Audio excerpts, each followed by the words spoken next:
everyone. This is update for October 23, 2022, day 242 of the war, end of the date update.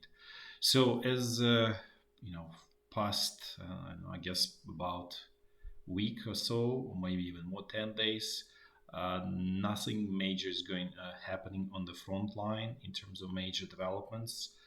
As I said before, it's unclear why Ukrainian troops stopped their offensive at the moment when they could continue, and Russian troops were really on the verge of panic in retreating.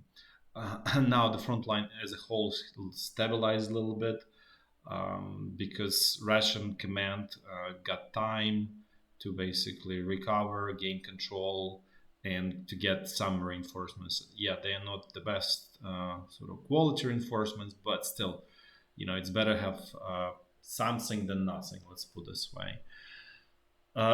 So let's discuss couple. So we'll just talk more about the strategic topics as opposed to the front line itself, because it's, as I said, not changing much.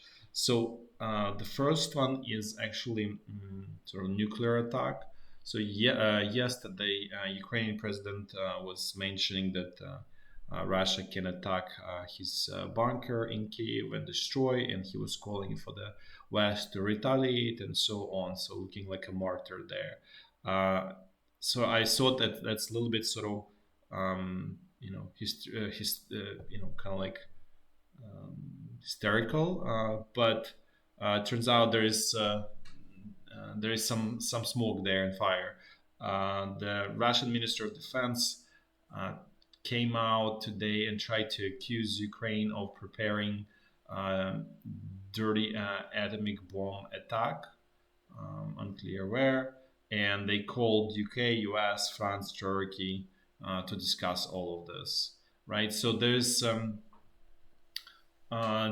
this is obviously definitely dangerous development because all of this, I would say, incompetent leaders, they tend to announce things in advance before it actually happens. They tend not to do it like sort of suddenly, abruptly, because they actually don't know how to manage in a truly sort of like real life situation when things needs to be done quickly and so on, because they have super bureaucratic system of of disempowered cogs, and that system is unable to react quickly in a sort of say in a professional way to the changing environment. And this is both Russia and Ukraine, and most of the countries are actually, to be fair, not far away. Let's put it this way. So this is again, that's why I said that this is dangerous, because this usually happens in that way. So hopefully the conversation with the US kind of cool down a little bit Russia, because obviously this is Ukraine doesn't plan it. Ukraine cannot do that stuff, simply meaning there's simply no incentive to do anything like that. Yes, Ukraine has radioactive isotopes, and let me go a little bit back to what is this dirty bomb. It's just simply radioactive isotopes, and you can pack whatever you want, different kinds, and then you just use regular explosive and pack those radioactive isotopes in whatever container you want, put regular explosive, throw it over the territory, and it explodes in the air, and it I'd say disseminates those radioactive isotopes over whatever territory. The higher you blow it up, the probably more coverage is going to happen. And so you're basically spraying radiation over some whatever territory you want. Obviously, it's not going to be huge territory. It's relatively small territory because, as you can imagine, it's not going to, fly too far away. The only thing is that it can be spread by wind and so on, but it's more about like the fact, okay, this happened, right? That means it opened up the door for the next turn of the confrontation, right? So now the other side can do something similar. or exceed that. So, in terms of those radioactive isotopes, so you can get them pretty much as long as you have a nuclear power station, you can have them, right? So it's not that hard to make those what's called dirty new atomic bombs. And the danger of it is also varies, right? It depends on what kind of isotopes you put in, because they all sort of irradiate, but the life, or it's usually measured in half life actually, because it's kind of like an exponential function, right? Which sort of like it goes into infinity. So for that reason, it's measured in sort of like half life. And half life could be like 1 day to whatever, to 10 years, to 20 years, to 100 years, to 1,000 years, right? So obviously, the more dangerous ones are the ones that half life is very long, because it really means that the territory will have radiation for whatever 100 years, for 200 years, right?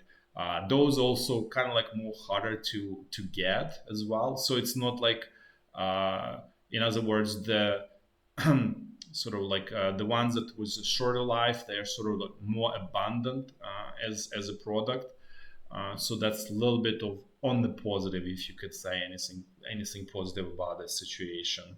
So, like for example, when Chernobyl blew up, right? So that was essentially dirty atomic bomb, right? Because what it did, it's sprayed all of those radioactive isotopes on the large territory. So actually, I'll show you. So it went kind of like the cloud went sort of north and northwest of Kiev, and then it actually the the strongest effect was actually here in this area of Belarus. So that's so even right now there's basically like kind of like, I don't know how I call it, dead zones, where essentially nobody lives, people were removed, and it's just towns and villages that completely abandoned, where there's high radiation. You don't want to go there because you're going to get radiation, you're going to get cancer. Very simple, right? So that's still there, and probably going to be for another 50, 100 years, because it was contaminated with all of those radioactive isotopes.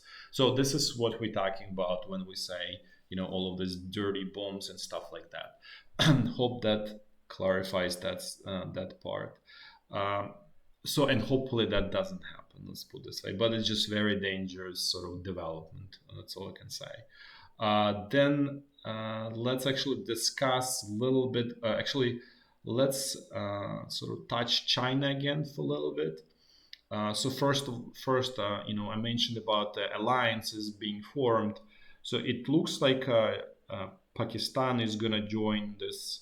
Maybe not as a sort of like a main member, but probably like sort of like silent member of this alliance of Russia, China, and Iran. Except it's going to be more silent in terms of it has more relationship with direct relationship with China. So that's going to be sort of like a rear of China, right? So where they know that that's secure, they're not going to get hit from that territory, because they essentially financing Pakistan and allowing it to kind of like exist the way it is right now there. It's very unclear about India, because India has natural conflict with China and Pakistan. So you have like sort of two things. It has like China and Pakistan on its flanks, and so it's kind of like a natural enemy, right? They both are natural enemies of India, and that's very interesting, because India is, in a way, kind of like a friend. I wouldn't say it friend, but has strong economic ties and military ties with Russia, where it buys a lot of Russian military equipment. And then in the past, in the Soviet time, Soviet Union was basically like, well, I wouldn't even say investing, basically building a lot of infrastructure in India. So there's all of this, there's quite a bit of strong economic and military ties between Russia and India. So it's gonna be interesting to see how this situation develops basically between those. And then in terms of what is happening in China, so if we look at them, sort of call it Chinese business model, we can say as a country. So up until 2000, about 2000, end of 2008, early 2009, the business model for China was super simple. They just exported their goods, and they were cheap to the world.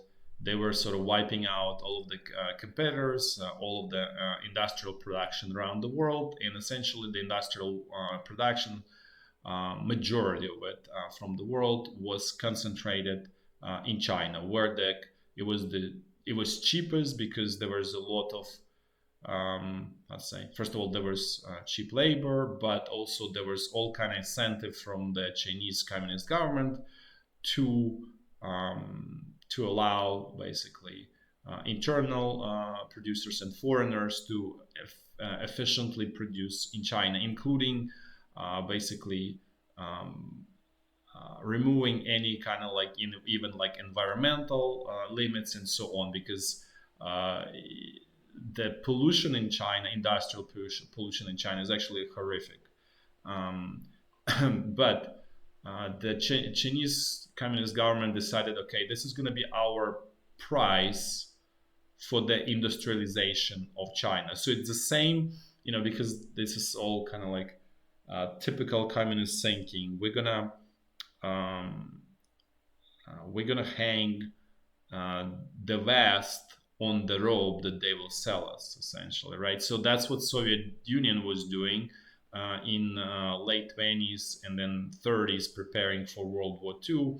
They did sort of similar thing, except it was done in more, let's say, less sort of, well, totally in totalitarian, absolutely totalitarian way, where just resources were expropriated from the farmers, peasants of the Soviet Union, uh, and use those funds were used to buy industrial factories, to make machine building factories, and that what prepared Soviet Union for the World War II. But in reality, Soviet Union was preparing to attack the world. That's just what it was, except it just happened that it was attacked sort of first, but it was preparing to attack the world, to conquer the world. Let's put it this way, which was called World Revolution to do. And then the China is kind of like a Chinese um, government essentially decided to do the same, right? By different in different way. Well, they decided, okay, we're just gonna invite all of these foreigners. They're gonna bring all of the equipment. They eventually, they will train our people, employees, and eventually there will be transfer of technology, and they will have our own, um, call it entrepreneur. I don't know if you. Some of them are real entrepreneurs. Some of them, kind of coming from the, communist government or whatever they have version of their KGB. And basically, we're gonna take over everything. We're gonna undermine industrial base around the world, make world dependent on us, and then we're gonna conquer it in sort of this soft way, right? So it was a very simple strategy in China. Well, not, I guess it was simple, but it was, I guess, completely misunderstood in the West, or maybe it was understood, but it was convenient to kind of close your eyes and not see that, because immediate gains trumped the future, thinking about the future. And so the first phase was 2008, 2009. So basically they were exporting, accumulating a lot of wealth, right, by destroying, wiping out industries around the world. Then after this financial crisis in 2008, 2009, that model essentially was broken, and the solution by the Chinese government by the Chinese communists was, okay, now let's try to replicate um, what the US is doing essentially. And the idea is, okay, let's just create internal consumption, large consumption, by um, levering up consumers. Basically, what this really means is that people in China will get a lot of loans and they will buy on credit everything, and that creates huge demand in the economy, and the economy starts to work and all of that stuff, right? So that's kind of like very mechanistic understanding of the economy, right? So it's, if you really think, it's actually a very primitive understanding of the economy. In reality, it doesn't work that way, but on the surface, it looks like that. So that's, they started replicating this model, and as a result, by what let's say um, last year, when Evergrande started collapsing, all just Chinese citizens, that what they were doing is playing this game of buying real estate, levering themselves up, and essentially they are heavily indebted. Probably, I think it's similar to US, even worse actually in many ways. Uh, and so now, but eventually the problem was this kind of game, and this game is being played around the world. So this is not just Chinese sort of doing something different. That it's, US is sort of the prime example of that game. But let's say UK is another one. Europe to some extent. Russia, by the way, like most people don't understand, Russia is example of this game as well. And it's being cleverly played because, for example, a lot of the like soldiers in the Russian army, they are there to get because they can get like I guess loan to buy their apartment or whatever house. For the most part, it's apartments. Russia, not really a house, place where people live in house. At least not in the large cities. It's almost exclusively apartments. So this allows you to kind of like, okay, I'm going there and I'm gonna get a place to live eventually, right? And as long as I serve, I get like this subsidized loans and all that fun stuff. So that's what's kind of like a tool to control, in a way, population there in Russia, and it's to be fair, this is a tool that's being generally employed everywhere, and just Russia. It's not just Russia, as I said, it's everywhere. It's Europe, it's US, Canada, it's China, it's everywhere, right? This is kind of like universal way um, to basically manage population. Let's put it this way. So that more that and so this model being sort of played by everybody, and by now that model is essentially exhausted itself, because eventually what happens here, it's uh, eventually all of these consumers have so much debt that they cannot take on more, and so they don't create this additional um, like a borrowing, and they don't consume more. Their consumption kind of like doesn't increase anymore, right? It's completely saturated because they are totally indebted and they cannot have more. Or if you try to push them to have more, then you're gonna have 2008, 2009 in the US, right? Because then they start going bankrupt, and that can collapse the system.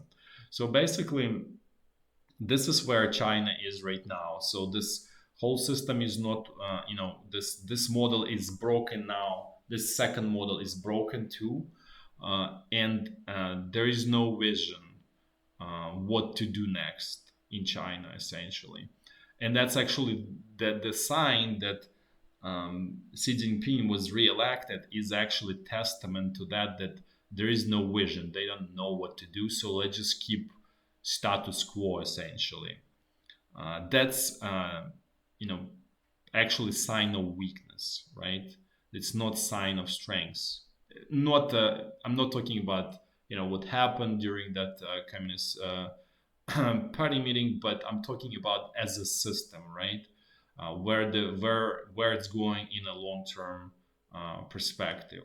So again, there is no vision there. Actually, let's actually talk a little bit about the other countries that has no vision too.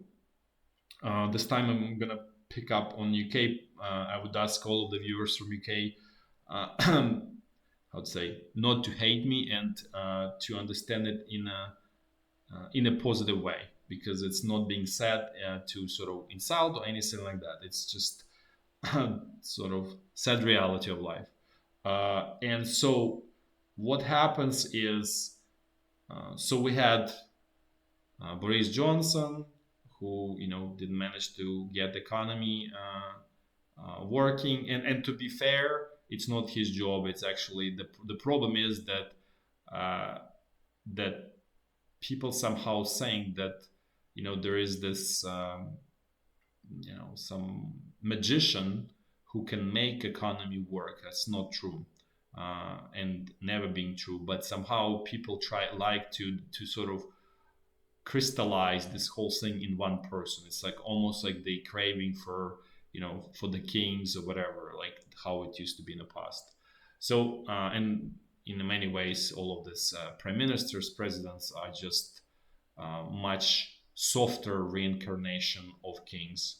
But let's so he couldn't do anything, and then Liz Truss came. She couldn't do anything. Now what happens is um, Rishi Sunak, I think his name is coming. It looks like he's going to be next prime minister there in the UK. And it doesn't look like he has any vision either. So it's going to be another so-called disaster.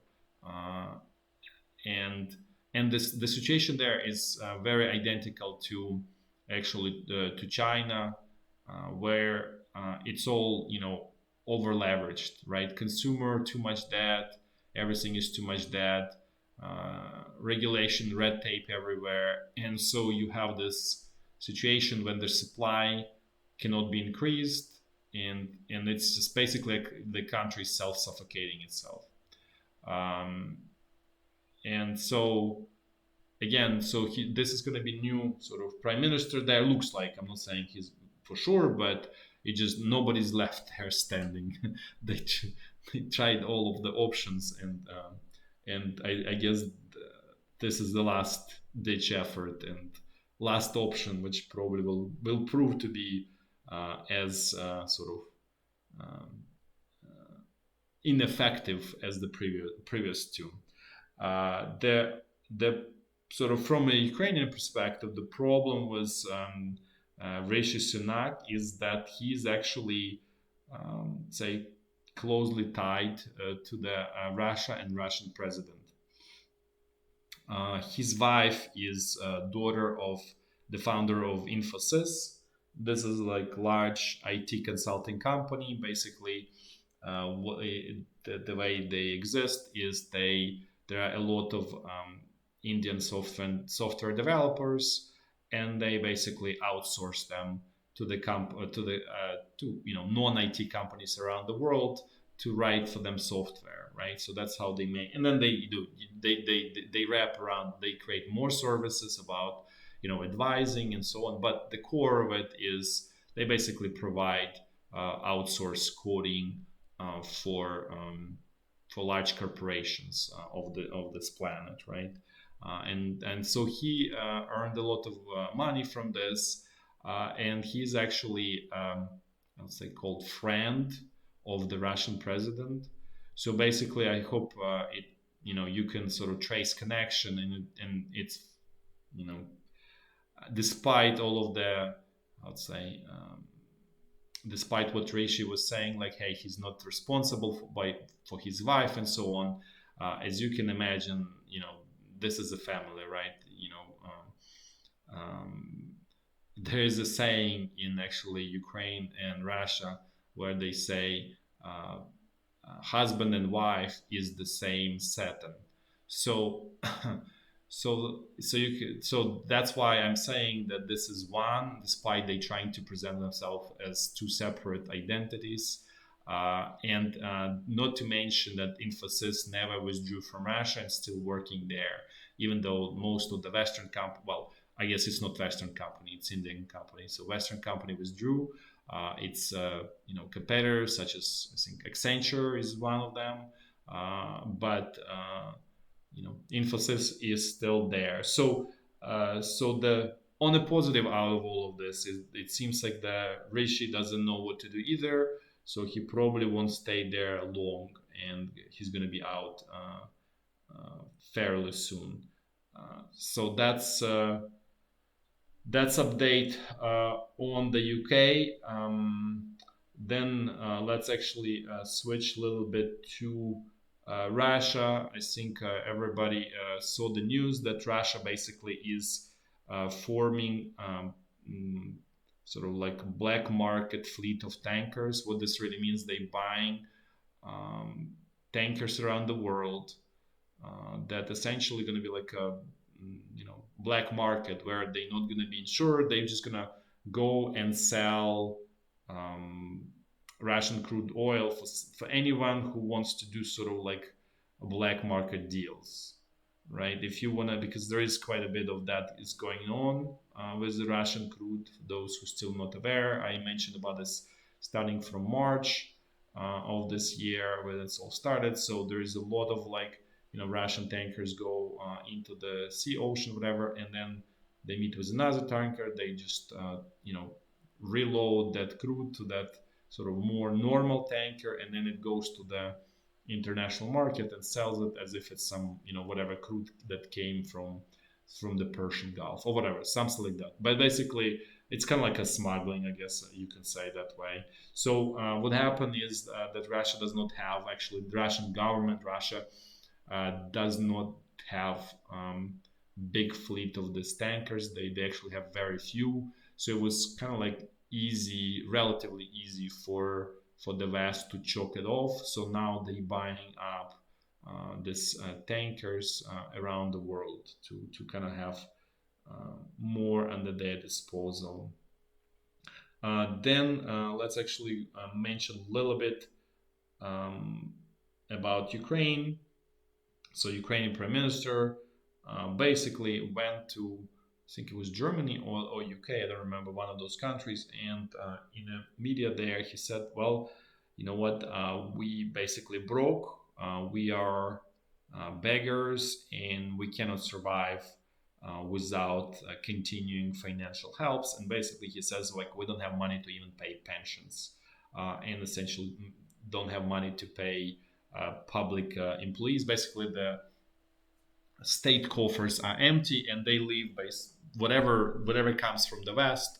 That's all essentially what they have, and that's what I've been saying from the very beginning. That the economy in Ukraine is essentially wiped out at this point. So again, given that let's say Rishi Sunak is coming into UK and potential changes in the U.S. Parliament coming this November, but those newly elected members are going to be there starting from January. But basically, sometime in January, there could be a significant negative change of this international situation for Ukraine. And we'll see how it all gonna play out. At the same time, as I said before, there are part of the Republican Party that wants to continue financing the war. So remains to be seen how it's all gonna play out. But definitely, situation is somewhat developing in a negative way for Ukraine. And then last point I would like to make, and which is very interesting. So the supermarkets, basically all supermarkets, not all, but many supermarkets in Kherson are completely empty, like just empty shelves, like just clean, perfectly empty shelves. And that might be another sort of coin into the uh, piggy bank of that Russian troops probably going to be withdrawing from the Kherson bridgehead sooner than later. Let's put it this way, because if you think about it, the people who well, they don't own, they captured those supermarkets, but who control them right now, they pretty well connected, and they know when to sort of stop bringing new inventory, because they understand that they're going to lose that inventory, right? If Russian troops withdraw. So they just act preemptively. They don't want to lose any money, so they stop supplying in advance. So that's again, I'm not saying that this is imminent, but all signs point to that the Kherson bridgehead is going to be lost sooner or later, which I said many times here. Now let's actually do walks. Oh, and then in terms of the energy infrastructure attacks, they were pretty small on the 23rd. Doesn't mean anything. Probably Russia preparing sort of new round of those attacks and so on. So it's very clear that the Russian command is determined to basically break Ukrainian energy distribution system. So as we all now understand and know, there's way too much capacity, power generation capacity. It's harder to destroy. So what they decided to focus, because in initial sort of a phase of the attack, they attacked both, right? But then apparently they didn't. Well, I guess what happened is they didn't understand that, like, okay, a lot of this capacity is provided by the nuclear and hydropower, and so they're not ready to go that way by attacking nuclear power stations and attacking hydropower station, right? All of blowing up all of those dams. Not to mention, you really need a lot of rockets or whatever to blow them up. So so they realized that, like, okay, that's like sort of not dead end, but they blocked there, and it's not gonna work. So what they decided to do, they like, okay, well, the energy distribution infrastructure is sort of more safer target from the perspective, it doesn't create as sort of much of a negative how to say attitude. Well, it does create, but like it's not the same as if Russia attacked and blew up nuclear power station, right? So it's different. So it just I'm saying it just, but it obviously it's, you know, it's important. But from the Russian perspective, it's like, okay, this is just a bunch of transformers, not the end of the world.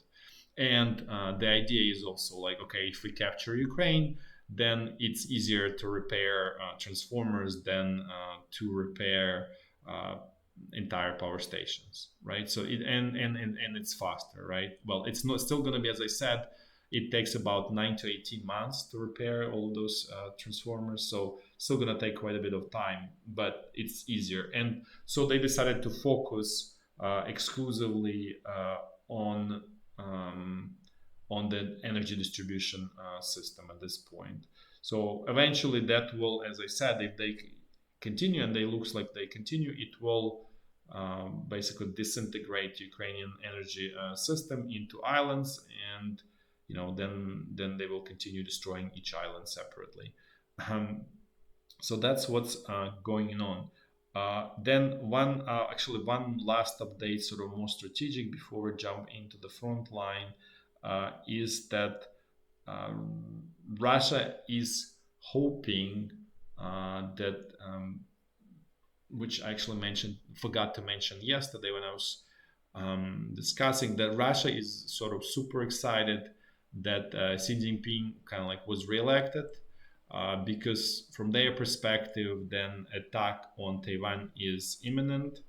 And what that really means from the Russian perspective is that US gonna get distracted there, and all of the energy resources will go to helping Taiwan and so on, and potentially even direct war with China. So basically, US is gonna get tied up there, and US will sort of significantly reduce help to Ukraine or even stop it, and that creates opportunity for Russia to conquer the rest of the Ukraine. So that's very simple kind of like logic on the Russian side. So we'll see how it's all going to play out. Now let's actually jump into the front line. Let's walk in a clockwise fashion, as always do.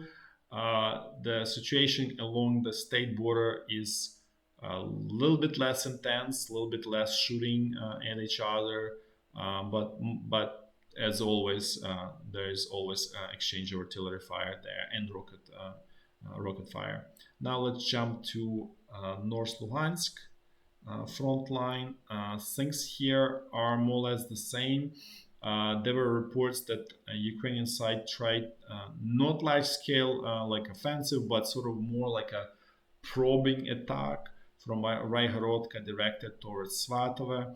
It didn't go anywhere. It just a probing attack at the same time. It looks like a probing attack is a typical style of the Soviet army in World War II, which was super inefficient and caused a lot of casualties among the soldiers. Otherwise, situation more or less stable. Russian side is doesn't look like have enough to continue pushing Ukrainian side. Why Ukrainian side is not moving forward is a big puzzle. Hopefully, we'll find out sooner than later what's going on there. Now let's let's move south to North Donbass front line. Things here are as always the same. Wagner mercenaries are, um, you know, just keeps attacking as those there was advertising with these bunnies and batteries. So that's just, I don't know why it reminds me of that. And always the same places. Solidar is one, then straight frontal attack on towards Bakhmut.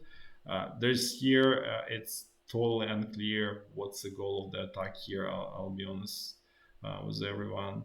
It doesn't make sense. And then they're really trying to develop this initial success out of this salient here, right? Because move here will create quite a bit of essentially problem for Ukrainian side. Not that Ukrainian side will lose Bakhmut, but essentially it cuts this this front line into two pieces, and this really will force essentially like straightening up of the entire front line and sort of withdrawal is like this line that I'm showing you, basically. So if they manage even to kind of get here and potentially here, so and obviously evacuation of all of this kind of like triangle area. But so far they did not have much progress at all today. But as everybody knows, that's not a sign that things are stable there. It just means that they just keep working. Now let's look at central Donbass section of the front line. Things here also identical, the same.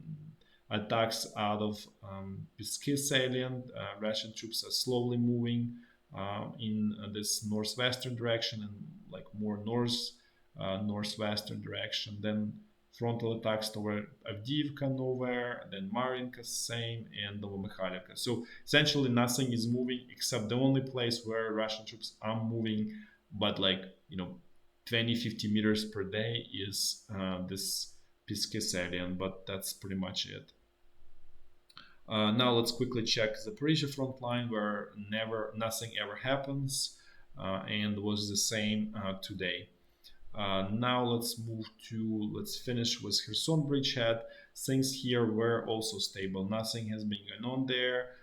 No reports of the major HIMARS attacks. So seems like situation here is kind of like on a pause overall by both sides. And the more sort of important is that Ukrainian side is not in a way consistent in terms of keeping this supplying lines not cut off, but semi-cut off or significantly cut off. So in other words, the Ukrainian side would attack for whatever, several days, 3-4 days, right? It would create problems, but then they would sort of release the valve and the flow of the ammunition goes again, right? So this is kind of like, I would say, poor execution basically here. Otherwise, Ukrainian troops are not attacking. As you can see, Russia has quite a bit of troops here, or at least on the superficial level in terms of the units, number of the units. They obviously very small in size because they sort of battle worn and so on. Even though they do receive some reinforcements, but but I would say that there is a balance of power right now here on the both sides. That's it for today. Thanks for watching, and until tomorrow. Bye bye.